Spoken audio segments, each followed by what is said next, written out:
Cap sur les provinces du sud du royaume et on s'intéresse à la suite de la visite du sous-secrétaire d'État adjoint américain en charge des questions du Proche-Orient et de l'Afrique du Nord. Ce dimanche, David Schenker, accompagné d'une délégation américaine de haut niveau, a visité les locaux du futur consulat américain à Dakhla. C'était en présence du chef de la diplomatie marocaine, Nasser Bourita. Cette visite marque une nouvelle étape, un mois après la reconnaissance de la marocanité du Sahara par les États-Unis. Et je vous propose d'écouter Nasser Bourita et David Schenker. Cette visite de la délégation américaine a un goût particulier, car elle se tient dans un contexte particulier, mais surtout dans nos provinces du Sud. Les relations maroco-américaines évoluent à une cadence sans précédent, selon la vision de Sa Majesté le roi Mohamed VI, et en coordination avec l'administration américaine sous la conduite du président Trump.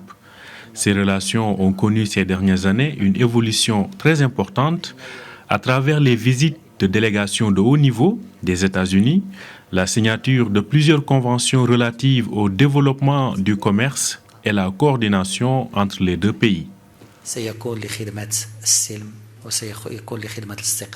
Les relations américano-marocaines sont plus fortes que jamais et je suis convaincu que nos meilleures années sont devant nous.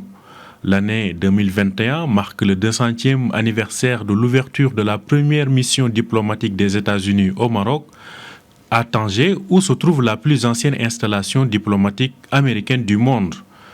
Le Maroc reste un partenaire clé pour la stabilité régionale et nos deux pays bénéficient d'un large partenariat militaire. Le Maroc est le seul pays d'Afrique avec lequel les États-Unis ont signé un accord de libre-échange et les exportations marocaines vers les États-Unis ont plus que doublé depuis l'entrée en vigueur de cet accord en 2006.